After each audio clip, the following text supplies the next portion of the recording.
Muy buenas tardes, bienvenidos todos a la segunda expo del tarot egipcio. Mi nombre es Mirta Herrera, les hablo desde San Paulo. Soy taróloga, terapeuta holística, directora o fundadora de la Escuela Internacional de Lectura de la Borra de Café Zulma Islam, creadora también de barajas, Lenormand, el sufí Lenormand y la baraja egiptian, Ancient Egypt Lenormand. Soy formada en ciencias humanas, diplomada en arqueología forense, posgraduanda en historia del arte y posgraduanda también en historia antigua. Estudio egiptología a muchos años. En 2013 comencé en la Universidad Autónoma de Barcelona y después hice muchos cursos en el área de la egiptología en la Universidad de Murcia, en el CEPUAT. Paralelo a esta parte académica, el tarot siempre fue mi herramienta de trabajo, mi principal herramienta de trabajo, dando atendimientos o también dando clases, creando diferentes cursos como para poder transmitir el conocimiento del tarot. Trabajo con tarot hace 40 años, más o menos. Comencé desde muy jovencita. Antes de empezar mi ponencia, quiero agradecer a Charlie Ripoli eh, por su organización, por su iniciativa, por el incentivo que nos da a todos los tarólogos en diferentes lugares del mundo para que podamos transmitir conocimiento y aprender también, porque cada uno de nosotros aprende con cada expositor, con cada ponencia. Y siempre es todo muy rico y siempre es todo muy bienvenido. Entonces, Charlie y colaboradores de Charlie, muchísimas gracias por la oportunidad y bueno, continúen siempre incentivándonos a todos. Voy a empezar mi ponencia, pero aquí ya voy a apagar cámara para que me sea más fácil de poder transmitirles los slides. Vámonos. Voy a compartir con ustedes ya mi ponencia, agrandando aquí la imagen para que ustedes puedan ver. Um, vamos a comenzar aquí. Bueno, mi ponencia se trata sobre arte, filosofía e historia del Antiguo Egipto en las cartas del tarot y las barajas Lenormand. Primero vamos a comenzar diciendo que Egipto es una tierra con marcados contrastes. Su entorno, las fuerzas de la naturaleza, han ejercido siempre un fuerte impacto en la vida y en lo cotidiano, ¿no? Y en las creencias de los antiguos egipcios. Para entender el pensamiento y la filosofía de un pueblo, precisamos conocer su geografía. Pero no me detendré en la geografía, apenas decirles que los antiguos egipcios diariamente observaban el ciclo del sol, que cada día surcaba el cielo para morir en Occidente y renacer al amanecer creando la vida en la tierra. En la antigüedad, es lógico que las creencias religiosas de las personas estuvieran profundamente influenciadas no solo por la naturaleza desafiante de su entorno, sino también eh, por el clima, por las diferencias climáticas. La finalidad de mi ponencia es que podamos entender la mística egipcia en las cartas del tarot y en las barajas Lenormand. Precisamos primero entender el pensamiento de los antiguos egipcios en relación a la creación del mundo y de los hombres. Es importante diferenciar también los dos caminos por los cuales el hombre busca respuestas en relación a su propia existencia. Por un lado, la religión dogmática, en donde Dios gobierna y organiza un universo y comunica su voluntad por medio de los profetas, como por ejemplo el cristianismo, el judaísmo, el islamismo. Y por otro lado tenemos el misticismo, en donde Dios es un principio, es lo absoluto, la fuente de todo aquello que está por venir y fuente de toda actividad, multiplicación y transformación. Lo que nosotros hoy llamamos como religión egipcia pertenece a este concepto. Los antiguos egipcios entendían que existía una relación íntima y estrecha entre el cielo y la tierra. No existía una diferencia entre lo profano y lo sagrado. Todo acto cotidiano tenía influencia de un Dios y ellos veían y entendían la fuerza de algo superior en cada rincón del universo y en cada una de sus actividades. Para entender ese universo, los egipcios crearon un sistema de creencias en donde cada dios o néter es sería así, concepto de una fuerza, de un principio que con el tiempo esa palabra néter fue definida como la traducción de la palabra Dios.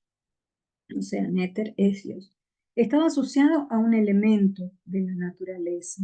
Así, en todo Egipto se cultuaban infinidades de dioses. Cada región tenía su propio dios a lo largo de todo el Nilo. Volvemos al primer concepto ya mencionado. Para poder entender la mitología de cada pueblo, precisamos siempre ubicarnos geográficamente en la región de desenvolvimiento de esos pueblos.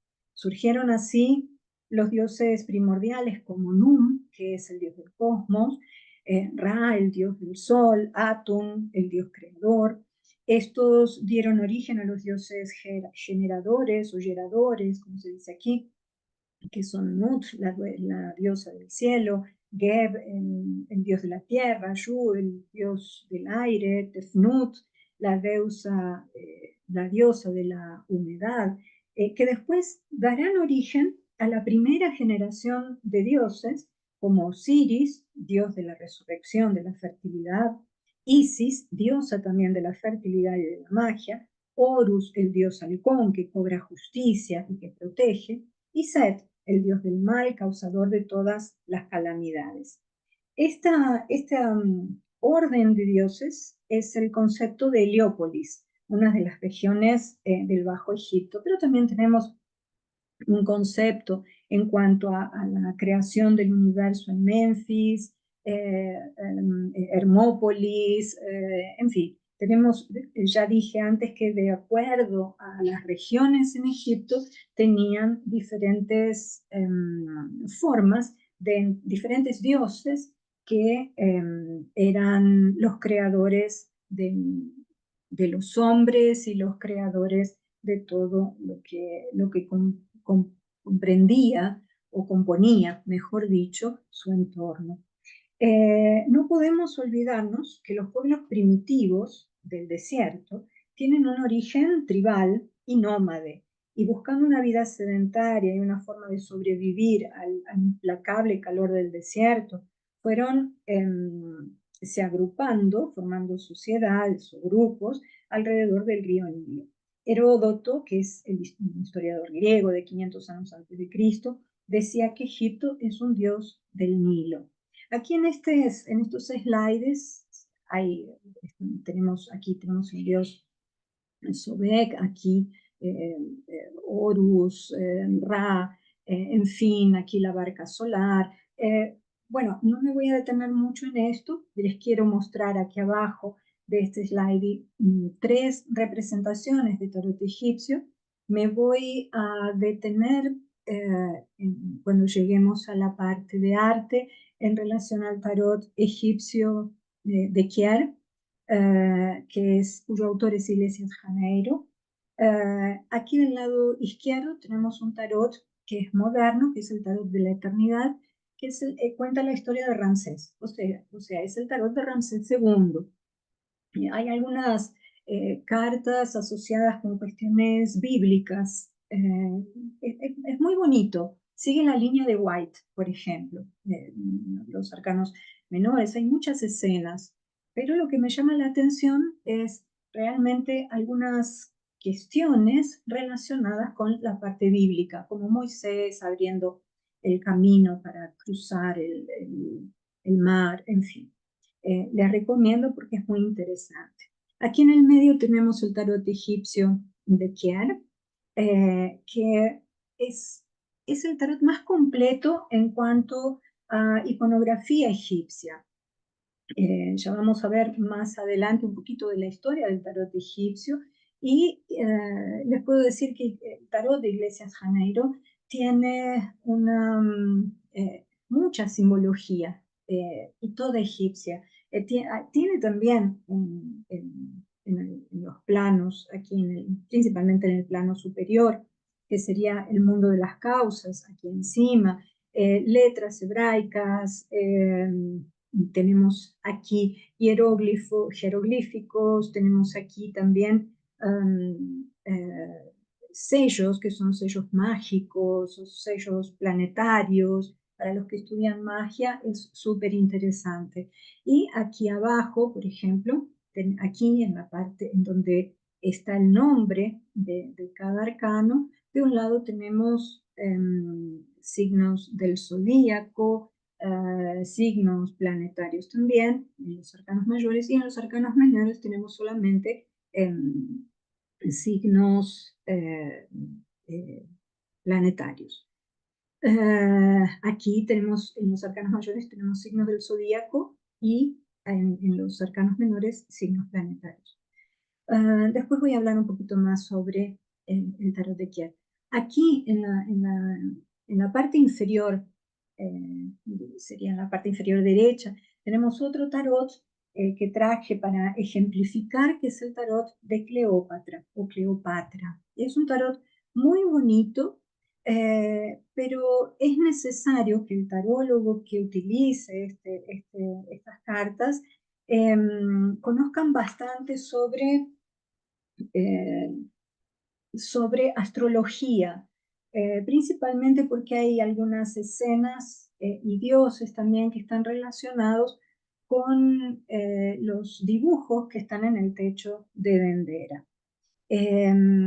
Volviendo a la civilización egipcia, cada región tenía una forma especial de entender el cosmos, como ya lo dije antes, y el origen de la humanidad. Todo esto es contado por medio de leyendas en donde la figura del lotus, del monte primordial, el viaje del sol por el submundo en la barca solar, las enseñanzas de Tot, maestro de todas las ciencias, son también diseñadas o dibujadas en las paredes de los templos, en los papiros, en los textos de las pirámides, en el libro de los muertos y en otros libros también de origen egipcia. Todos estos dioses hacen parte de los arquetipos sagrados del alma humana, que ya desde los primordios entendía que vivir, morir y renacer eran apenas estados o ciclos. La vida y la muerte eran iguales para los egipcios y ellos se preparaban para el otro mundo que era llamado Diamenti, en donde compartirían junto con los dioses una nueva vida. Por medio de estas cartas del tarot, de las láminas del tarot egipcio, podemos accesar estas energías y entender los mitos sagrados del antiguo Egipto y conocer sus dioses, conocer su cotidiano, y también por medio de ellas podemos llegar al autoconocimiento encontrando diferentes caminos de evolución. Antes de dar algunos ejemplos de láminas de tarot asociadas con el arte, me gustaría desintetizar eh, la historia del tarot egipcio. ¿Cuándo es que todo comienza? Todo empieza con este señor aquí a la izquierda que se llama, ubiquémonos en el tiempo, 1719-1784 es el tiempo de vida de Carter Gevelin. Todo comienza con este señor. Él era un pastor protestante nacido en Suiza, radicado en Francia, era masón, era esotérico, y él escribe, entre otras cosas, entre otros libros, un libro llamado El mundo primitivo, analizado y comparado al mundo moderno. Y en este libro él asocia el pensamiento egipcio a las láminas del tarot, dando como cierto, como correcto, el origen del tarot en el antiguo Egipto. Esto fue más o menos a finales del siglo XVII. Él creía que el tarot era un auténtico, que tarot era un auténtico término egipcio. Relacionaba tar, ra, ro, como significado de camino real. Me gustaría resaltar que las cartas de tarot comienzan a circular por Europa en el siglo XIV, pero en la época de Corte Göbelin, en 1781, eh, hasta esa época y un poco más adelante, las traducciones de jeroglíficos eran totalmente erróneas. Este concepto fue, el concepto de ser el tarot de origen egipcio, era muy bienvenido en las comunidades esotéricas de la época. En su libro, Göbelin presenta láminas o cartas de tarot basadas en el tarot de Marsella y sin ninguna iconografía egipcia. Göbelin, aquí en el medio tenemos el libro que es el mundo primitivo. A mi derecha tenemos la imagen de un señor que es Athanasius Kircher. Para mí fundamental en el pensamiento de Göbelin. ¿Por qué? Probablemente Göbelin fue inspirado por los escritos de Athanasius Kircher. Kircher era un jesuita, matemático, físico, inventor alemán, nacido en Geisa, Ron, famoso por su versatilidad de conocimientos, particularmente por su habilidad para el conocimiento de las ciencias naturales. Él nació en 1602, murió en 1680 y en el transcurso de su vida escribió muchísimos tratados e hizo infinidades de traducciones, tanto que una traducción se denomina Oeda Egyptian, si no me engano. Después les voy a decir bien el nombre que ahora se me fue. Pero bueno, lo importante es que hizo traducciones de jeroglíficos, fue considerado inclusive el padre de la egiptología, pero sus traducciones eran totalmente erróneas. No son llevadas, por lo menos después de Champollion, no pueden ser llevadas en consideración debido a los errores. Apenas Kircher es mencionado, apenas Kircher, los libros de Kircher en relación a los jeroglíficos nos ayudan a establecer una línea de tiempo en relación al estudio de los jeroglíficos hasta Champollion. Apenas eso, o sea, no podemos considerar sus traducciones. Las traducciones de hieróglifos o de jeroglíficos dieron lugar a un sinfín de conceptos, algunos de ellos asociados al tarot. Por ejemplo, en libros antiguos de Kier y en el propio libro de Iglesias Janeiro, que es la Cábala de la Predicción, se cuenta una historia sobre sacerdotes que habrían guardado en cajas de oro, de plata, de bronce, los secretos de lo que hoy consideramos el tarot. Es importante resaltar que los egipcios tenían una literatura inmensa, muy grande. A ellos les gustaba escribir muchas historias. La literatura egipcia es muy rica.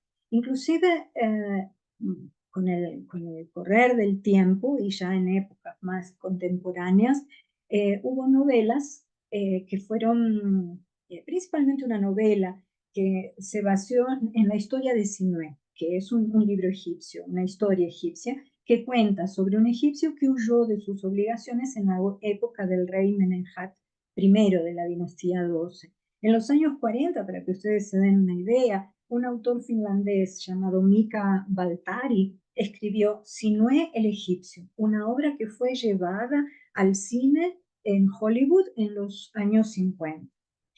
La historia de las cajas y los secretos guardados que les comenté que están en el libro de Iglesias Janeiro y que se menciona en otras historias relacionadas al tarot, hacen parte de un cuento legendario conocido con el nombre de Setne I. Este libro fue escrito en demótico, en el papiro del Cairo, datado del período ptolomaico, integrando un ciclo de historias estas dedicadas a el hijo de Ramsés II, que era Setne Khemuaset. Recomiendo una literatura un libro que se llama Mitos y Leyendas, yo lo tengo en portugués, del Antiguo Egipto, cuyo autor es un portugués llamado Luis Manuel de Araújo.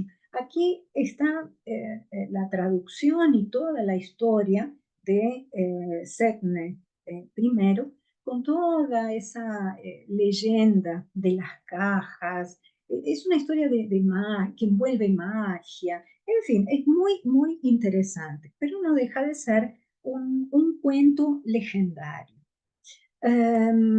Aquí vemos una imagen que nos parece bien egipcia.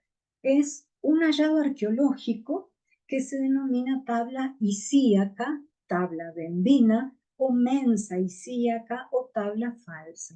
¿Por qué que les estoy colocando esta imagen aquí? Porque miren qué cosa. Este hallazgo arqueológico fue encontrado más o menos en 1527 en Roma, en un saqueo. Es una tabla hecha en bronce, en plata, en acero, con inscripciones del Antiguo Egipto. Imagínense en esa época, todo era, digamos así, un furor para entender qué es lo que los egipcios querían decir con todos esos dibujos y esas letras. No es verdad, no es cierto. Entonces, ¿cómo que llegué? ¿Por qué que coloqué la tabla isíaca? Porque esta tabla fue descifrada o traducida por Athanasius Kircher. Lembran de aquel jesuita que yo les dije que escribió bastante cosas relacionadas con los jeroglíficos y que estaba todo errado.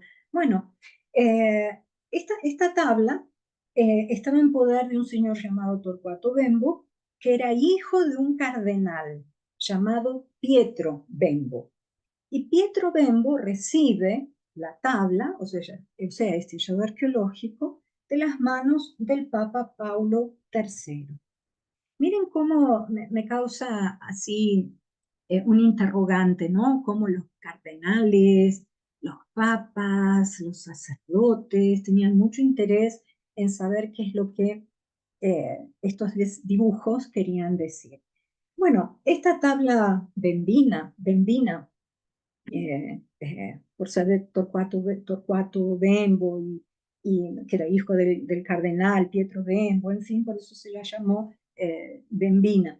Fue dada para Kircher y para que él haga un análisis.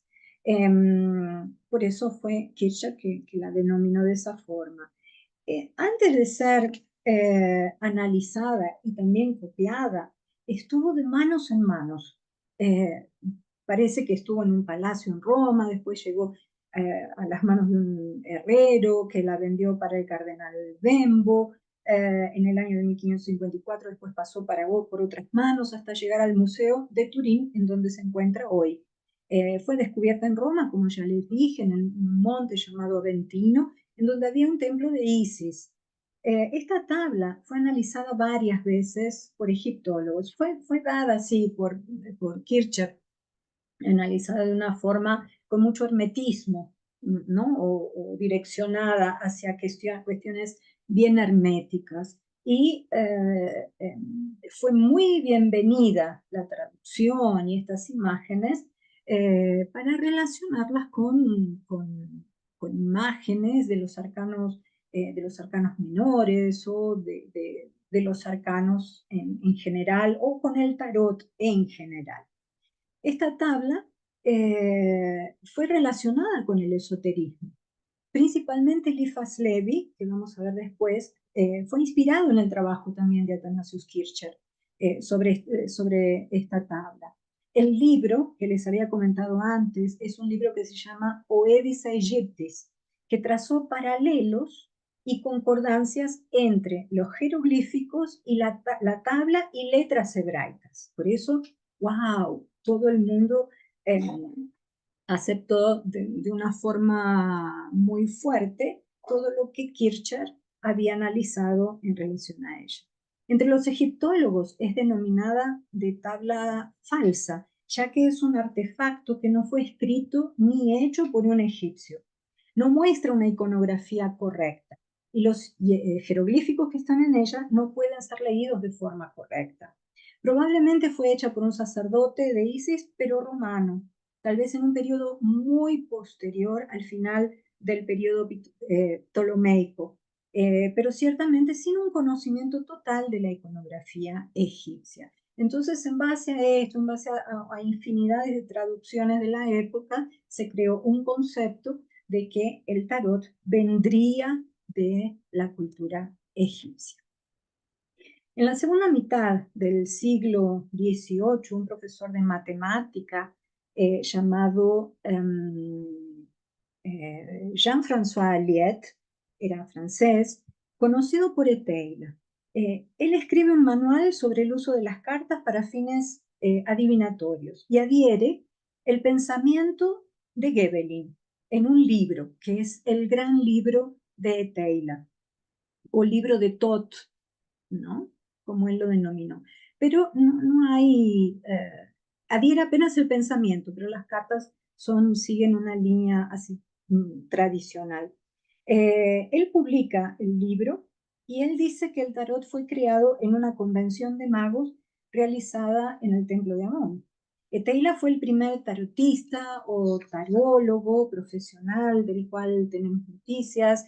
Llegó a tener 500 alumnos en París, a los cuales les enseñó métodos de lectura, reglas de combinación, etc. O sea, podemos aprender todavía muchísimo del tarot con el libro de Thoth.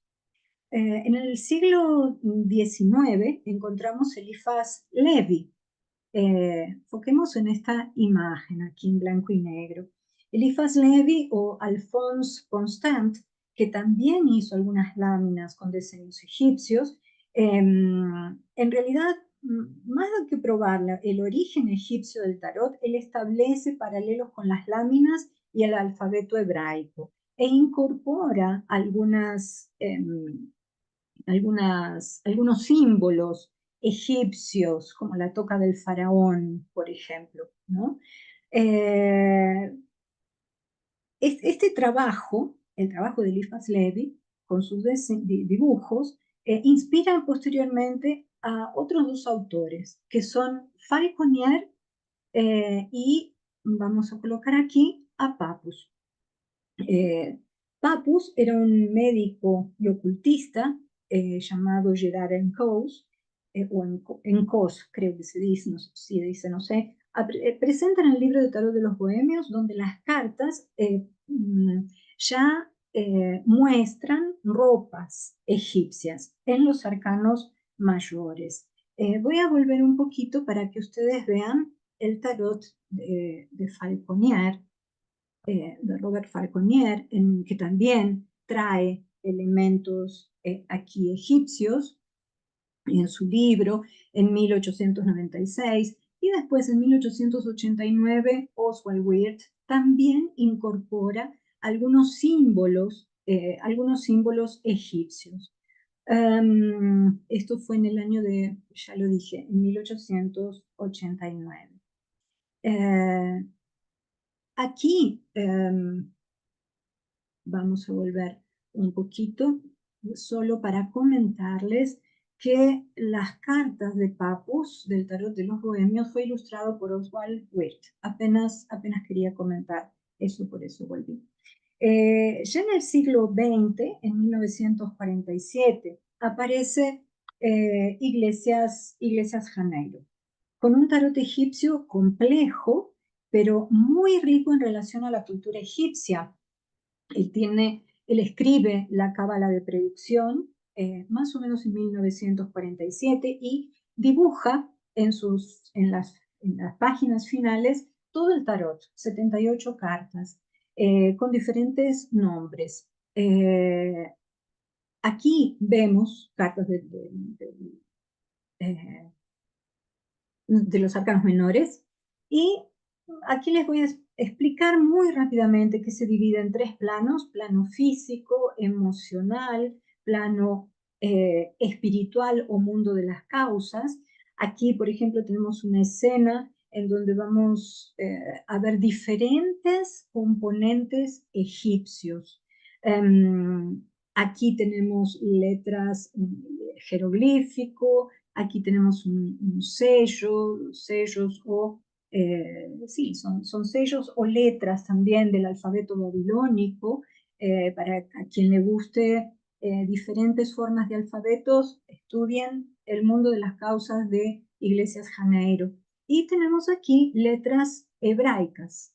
Dioses pueden estar aquí muy bien colocados en el mundo de las causas.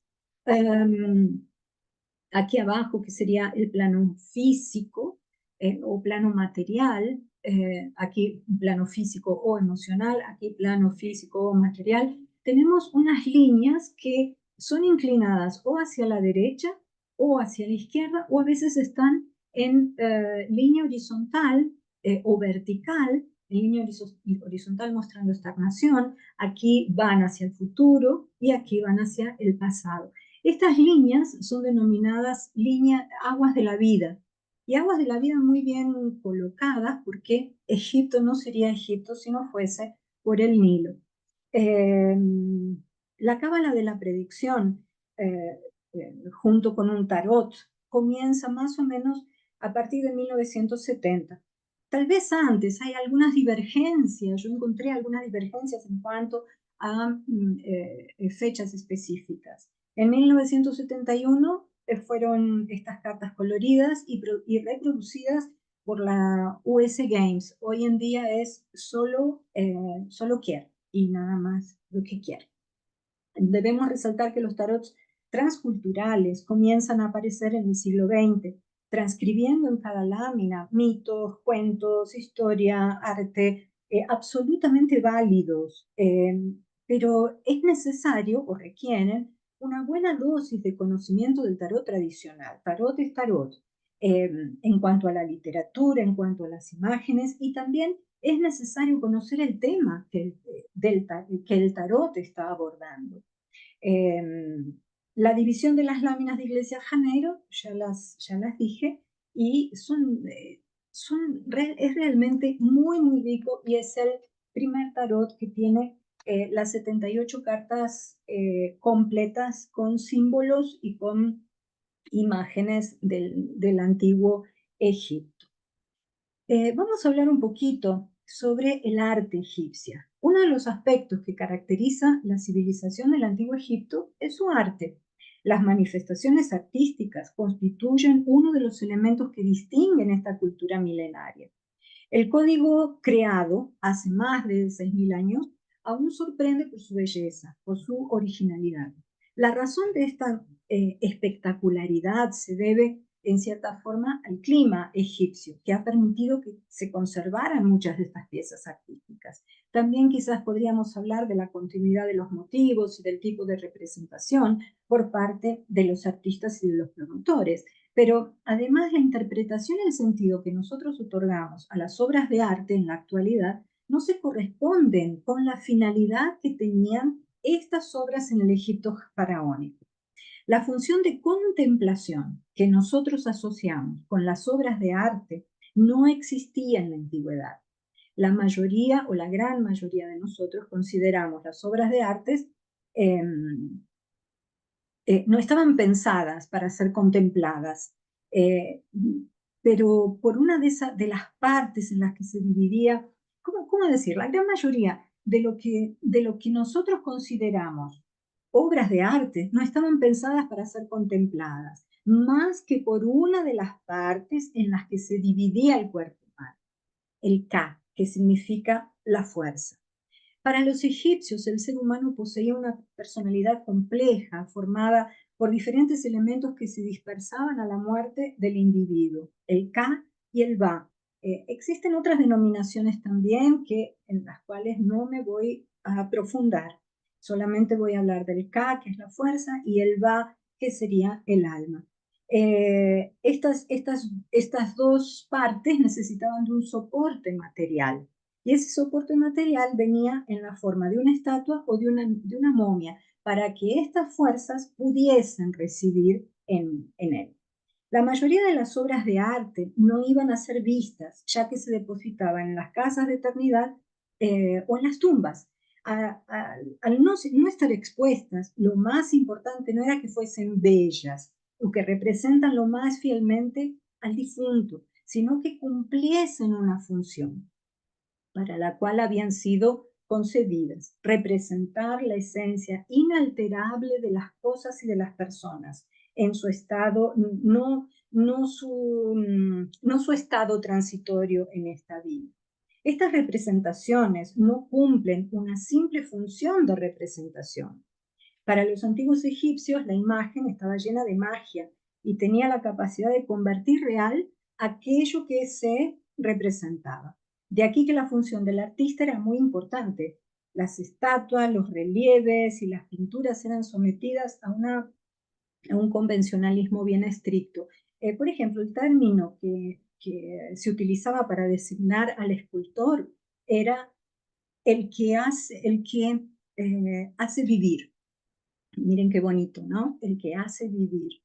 Y la escritura, los jeroglíficos, constituyen un elemento decorativo e importante que complementan las escenas. Vamos a hacer un paralelo ahora entre las cartas del tarot egipcio de Kier, de Iglesias Janeiro, y algunas obras o algunos relieves. Aquí del lado izquierdo tenemos un relieve que es la estela de Ramosi. Ramosi era un visir en la época de Amenhotep III, también parte de Amenhotep IV, o sea, de Akenatón, en la dinastía 18. Y vemos del lado derecho la carta 63, que es la comunión del tarot de Janeiro, de Iglesias Janeiro o de Kier.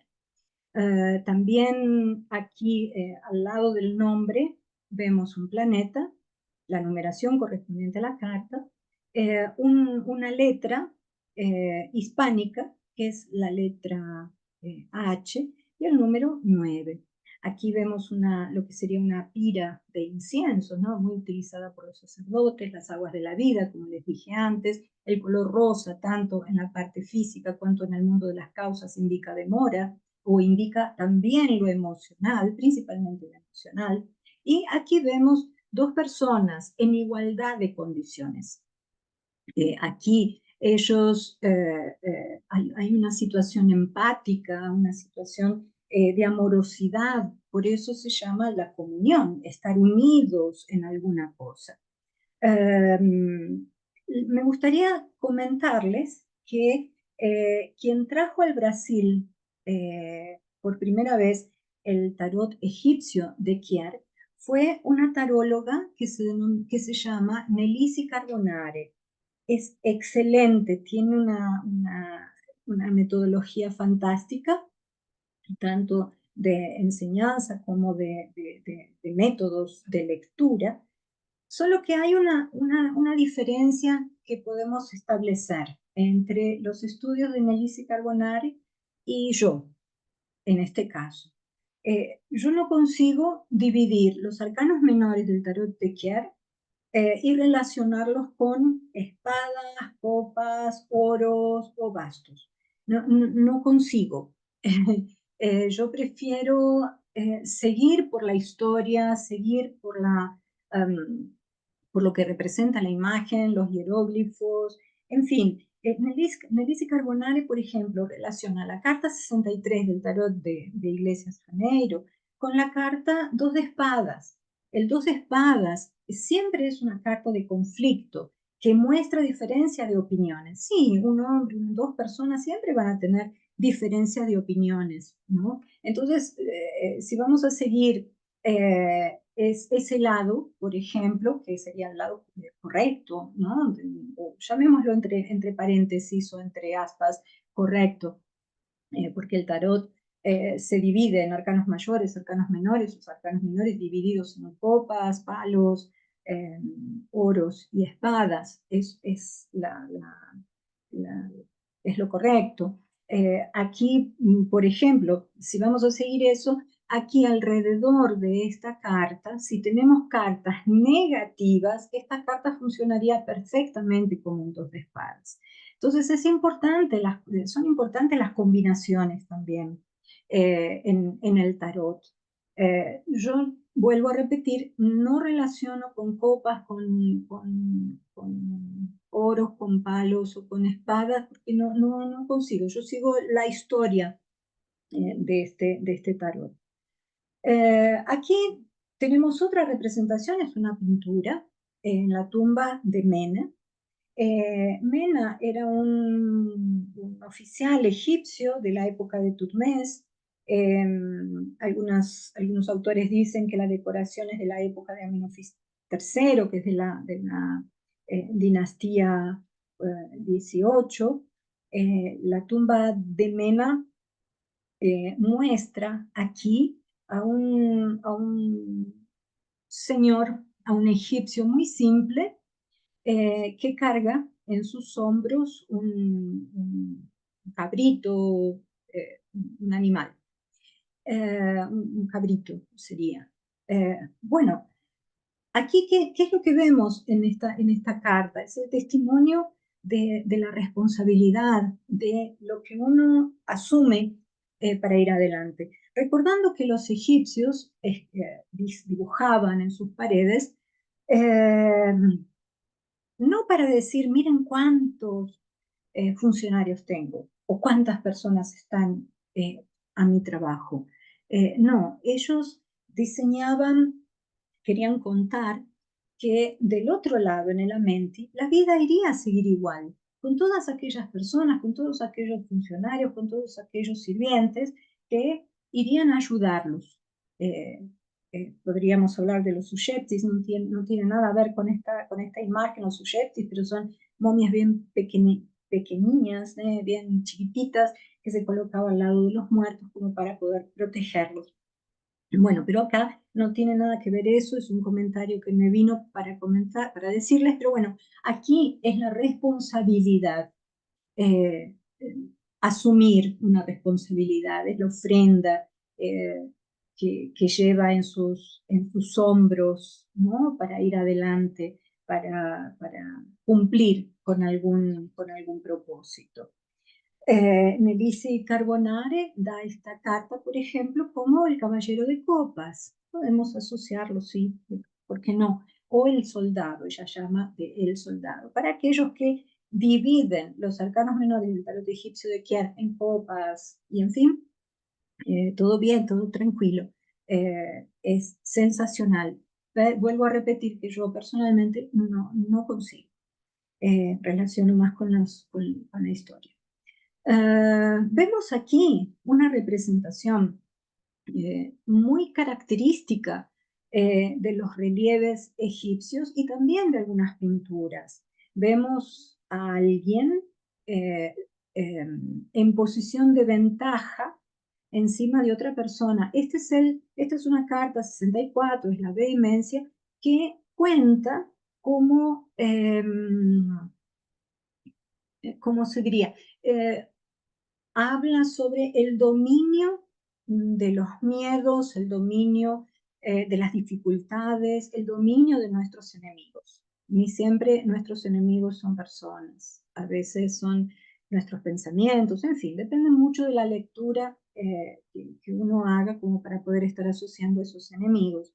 Eh, es una iconografía muy usual en las paredes de los templos y que comienza con el documento de la unificación. Este documento es una piedra que está toda trabajada con relieves que muestran eh, al rey Narmer o al faraón, ¿no? La primera dinastía, dominando ¿dónde estamos? Dominando sus enemigos.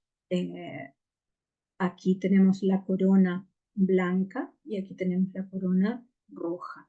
En esta imagen aquí abajo tenemos a Tutmosis III, este es el templo de Tutmosis, de la 18ª dinastía, también dominando aquí a un montón, monchi, como se diría aquí, de enemigos. Aquí, claro que Muchas de las cartas o muchos de los dibujos que el artista ha colocado en las cartas de tarot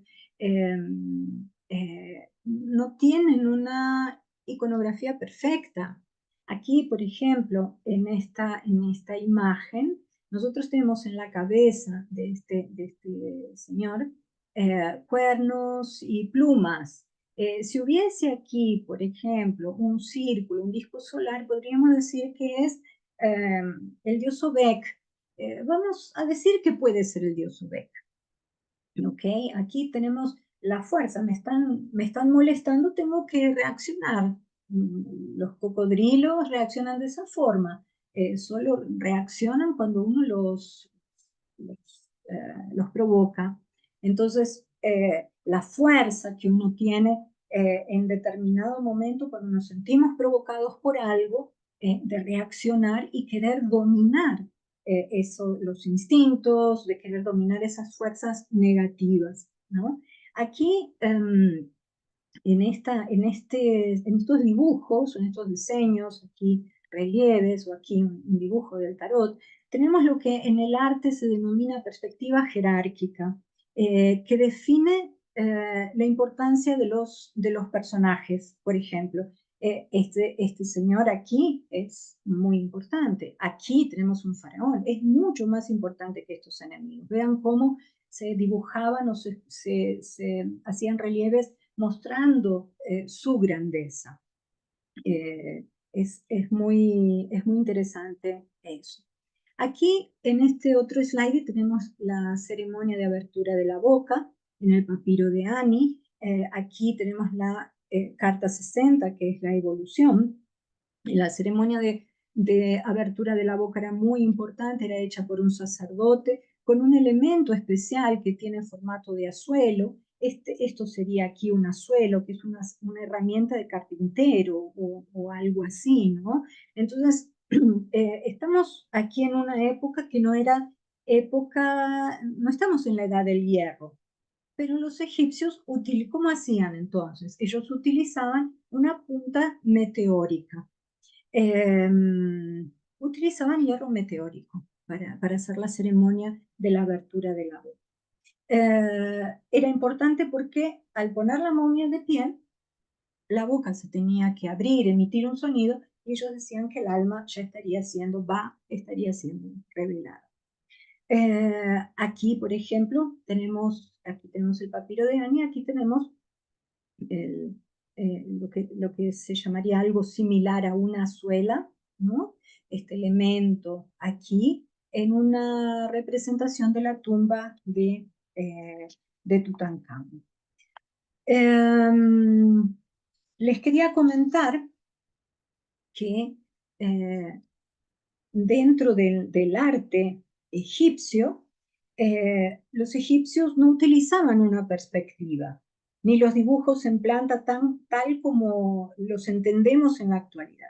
Cada objeto debía aportar el máximo de información para poder ser identificado fácilmente. Por esta razón, los objetos se dibujaban de cara o desde arriba. Uno de los ejemplos más claros en esta representación, en la representación, por ejemplo, de árboles alrededor de un estanque. Por eso vemos, por ejemplo, todo acá como si fuese todo amontonado. Podríamos decir que esta parte del dibujo, esta parte de aquí, tiene la denominación de perspectiva abatida. Así se denomina en el arte egipcio. Después, en otros slides, les voy a mostrar la cuestión de los árboles, pero ya mostrándoles aquí que es todo visto de arriba. ¿Ok? Aquí tenemos una ave que es Abba, le va un símbolo que es el Shen, símbolo del alma. En esta carta, que es la carta 21, arcano mayor, tenemos la representación de un arpista. En este caso sería una mujer, es una figura femenina que toca el arpa. Y aquí vemos el ojo que no tiene una iris, ¿no? O sea, es una persona ciega. Este mostrando, ¿no?, el mundo de los sentidos, la belleza, ¿no?, de la inspiración, de la música, tocada por alguien que no ve. El arpista ciego, este dibujo aquí, esta pintura, está en un mural de un sacerdote que se llama Nact, en el cementerio de los nobles en Tebas, en el interior de la tumba de una escriba. La tumba se sitúa entre los reinados de Tutmosis IV, Amenhotep III. Nak o Nakt significa fuerte. Él está en la necrópolis tebana, era un sacerdote, sacerdote sirviente, sacerdote de las horas, tenía título de escriba, o sea, era alguien importante, era sacerdote de las horas de Amón. Y también se lo consideraba un astrónomo. Pero aquí este no es Nat, es apenas un sirviente, un arpista ciego, y tiene su representación aquí en la carta 21 del tarot, de los arcanos mayores del tarot egipcio de Kiev. Aquí les traigo una serie de símbolos que son utilizados en la magia, o que eran utilizados en la magia. Por ejemplo, aquí del lado izquierdo tenemos la carta 45, que es la regeneración. Vemos un faraón, está tapiado con una corona, entonces es alguien importante. Y él está intentando erguir un pilar. Ese pilar también está aquí dentro de un cartucho. Es importante decir que dentro de un cartucho iban los nombres de nacimiento y el nombre de trono, de entronación. Todo eso dentro del cartucho. Era de suma importancia, o sea, todo lo que está dentro de un cartucho es sumamente importante también en las cartas de tarot. ¿Qué es este elemento? ¿Qué es qué significa esta columna? Es la columna de Osiris.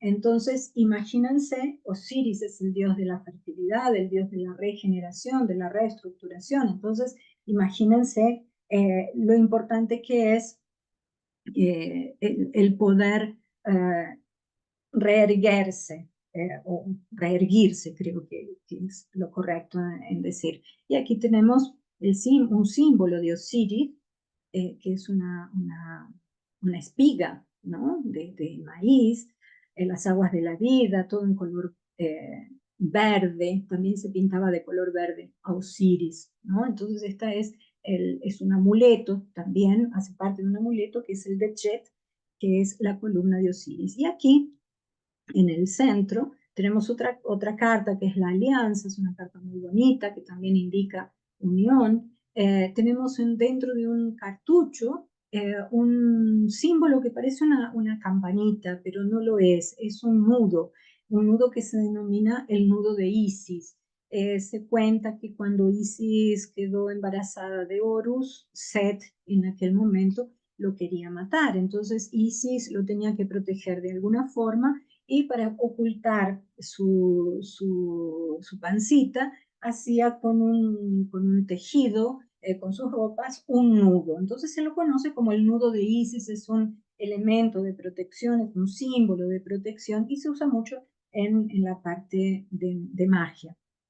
Aquí tenemos otro ejemplo dentro de un cartucho, o sea, algo importante, que es un instrumento. Este instrumento es el sistro, que era comúnmente usado en las aberturas en las iniciaciones, en las aberturas de los templos.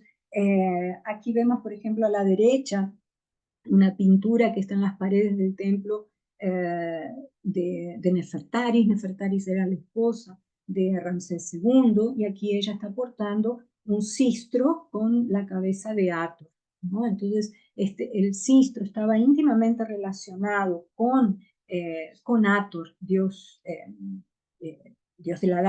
de la danza también. Los sistros todavía se utilizan en ritos en la iglesia copta, tanto en Egipto cuanto en Etiopía. Además de la representación en el arte egipcio, en los bailes y como expresión de alegría, el sistro también se menciona en la literatura egipcia como en las instrucciones de Amenemhat, por ejemplo.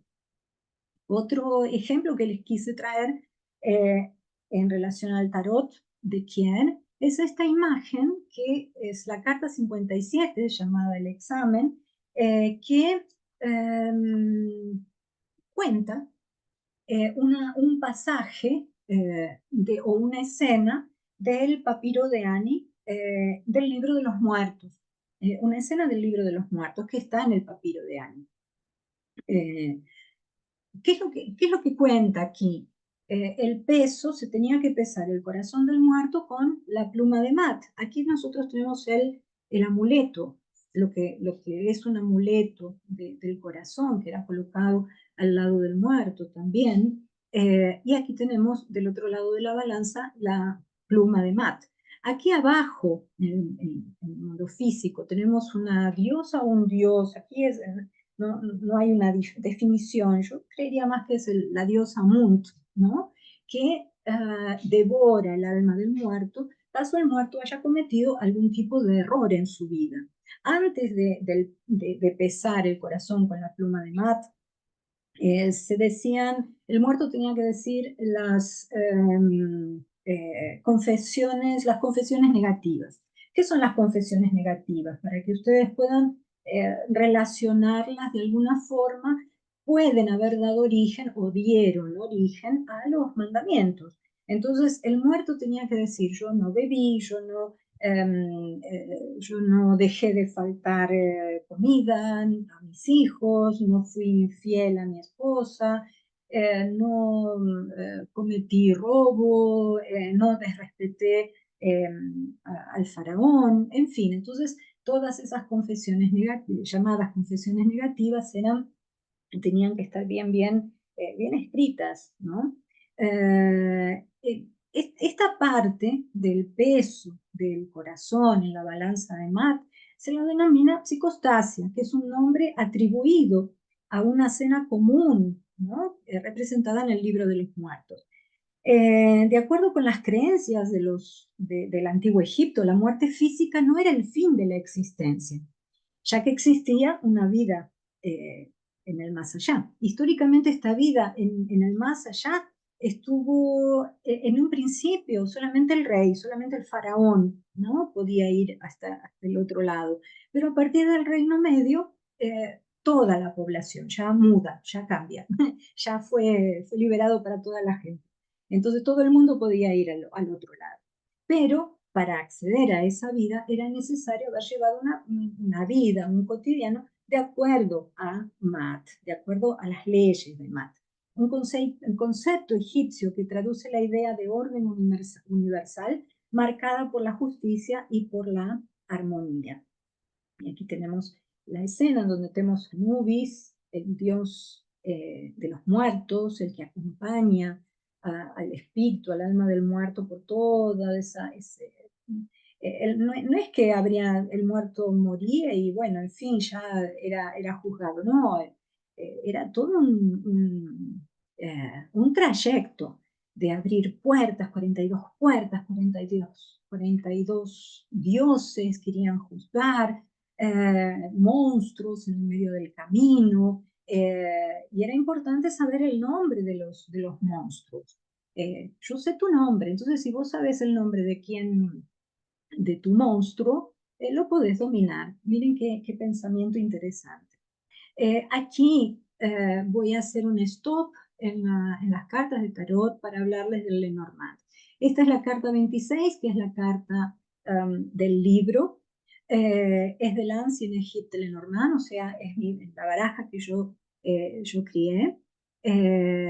Y aquí les pido disculpas a las personas que me han pedido esta baraja a lo largo de estos 3 últimos años, y las barajas están prontas, nada más que para los que somos independientes creando libros, muchas veces encontramos dificultades con algunas traducciones o con algunas editoras.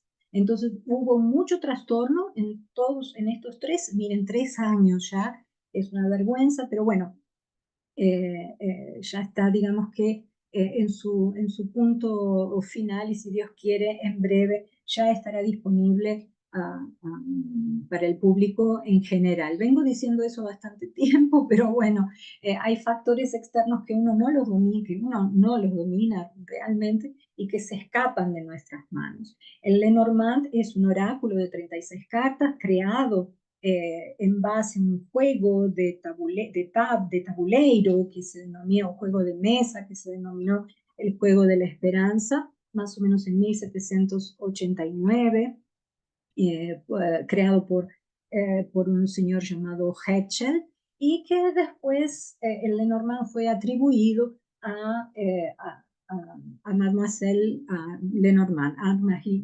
Lenormand, en la época napoleónica.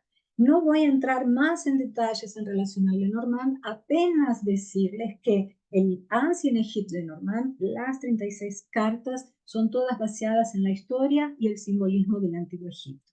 Aquí la carta 26, que es la carta del libro, no podría haber una imagen con un libro de tapa, con encuadernado, porque en esa época no existía. Entonces, el libro que yo quise colocar es el libro, un pasaje del libro de los muertos.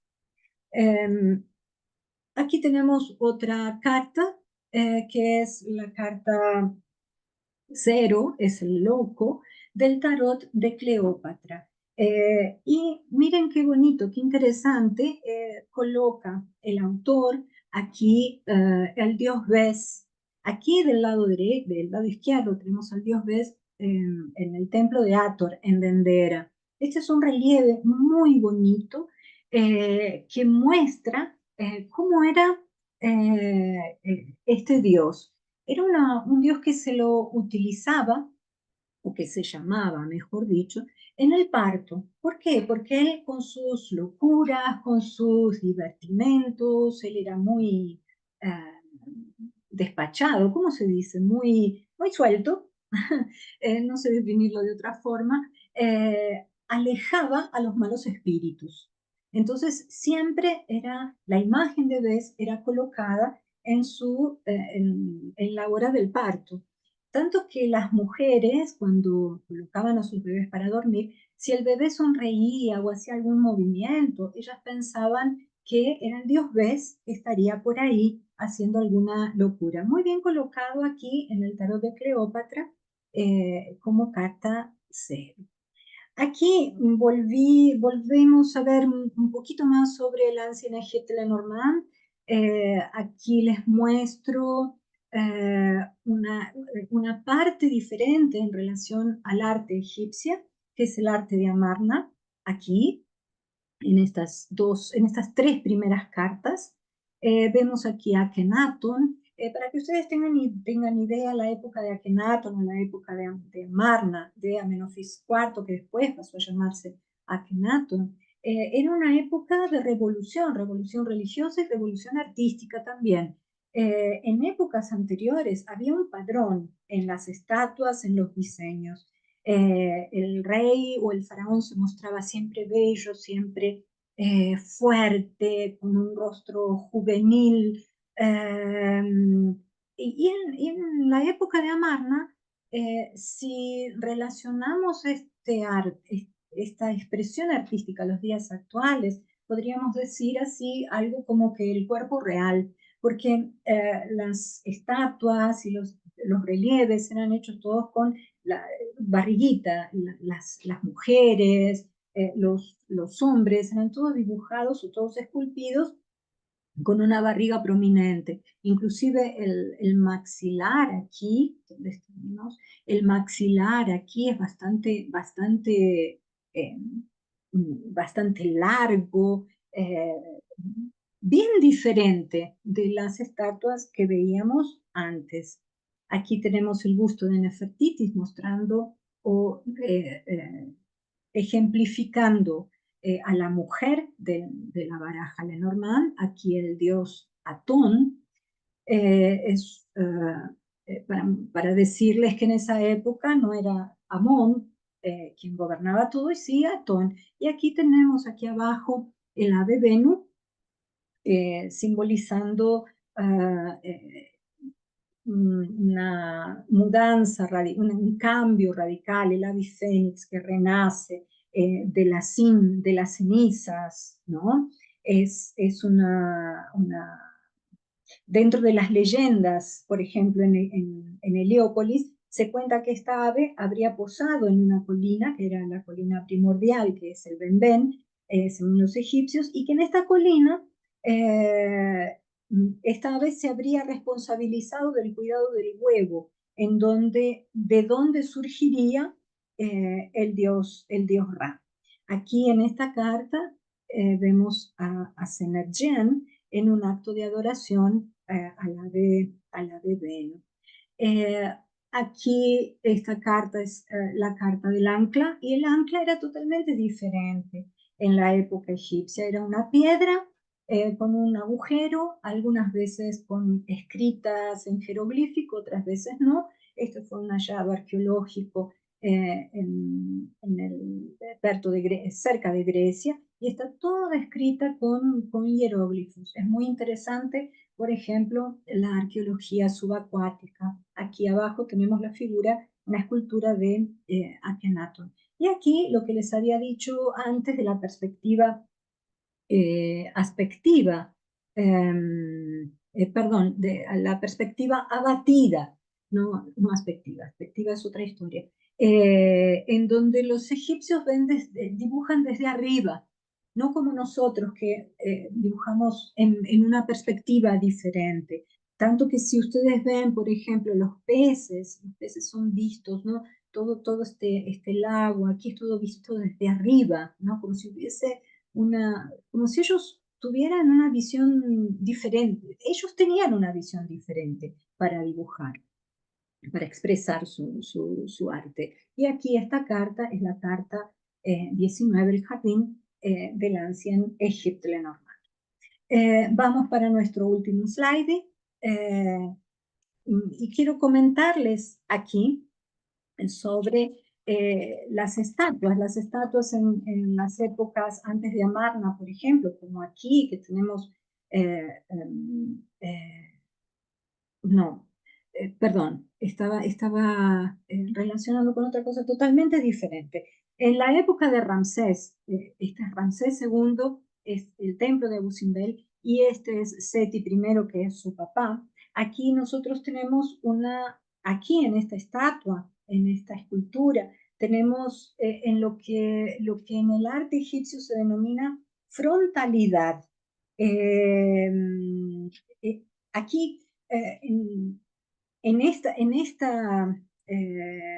estructura o en esta denominación de frontalidad vemos al faraón siempre con su barba aquí, con su corona, en fin, con todos los sentidos, ¿no? Sus ojos, su nariz, su boca, bien prominentes, sus orejas también, este Ramsés II en Abu Simbel. Y aquí tenemos lo que en el arte egipcio se denomina perspectiva aspectiva. Aquí sí tenemos aspectiva.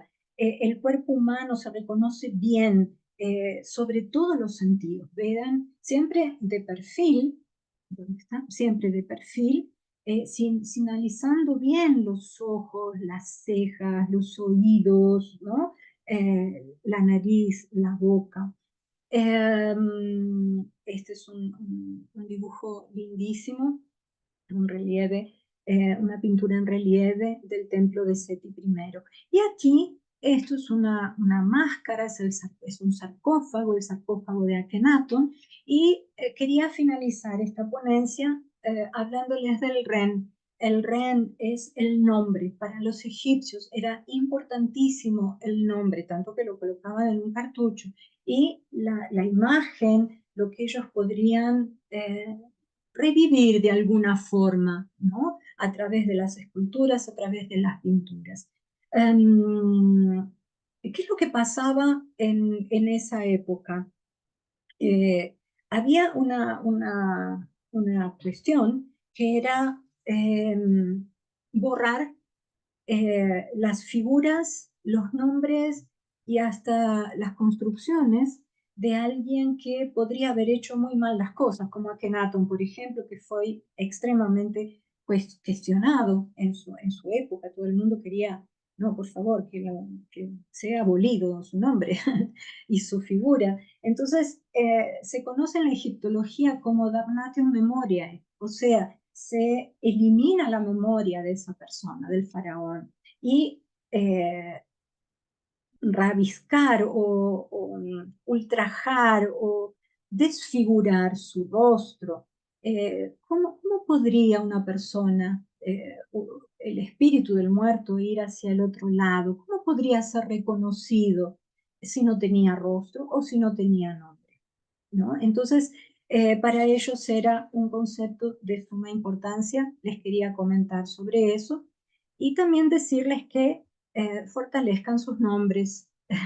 Siempre es necesario que haya un mantra en nuestras vidas y que ese mantra sea nuestro nombre para fortalecer nuestra esencia. Les doy las gracias a todos por haber participado de esta ponencia, por haberme escuchado. Mi nombre es Mirta Herrera, mi nombre turco es Zulma Islam. Me encuentran en Instagram como @zulmaislam, que está aquí. Y ahora voy a eh, terminar aquí de concluir mi ponencia, volviendo nuevamente a verlos y a saludarlos. Eh, una vez más, muchísimas gracias por haber estado presentes. Disculpen todo el tiempo, no sé si me extendí demasiado, no lo sé, pero espero que haya sido útil. Y bueno, volviendo a agradecer más una vez a Charlie Ripoli por su gentileza y por su incentivo. Les dejo un beso grande a cada uno de ustedes, estén en donde estén. Fuerza siempre. Salam aleikum. Dios los bendiga. Un besito enorme a cada uno de ustedes. Salam.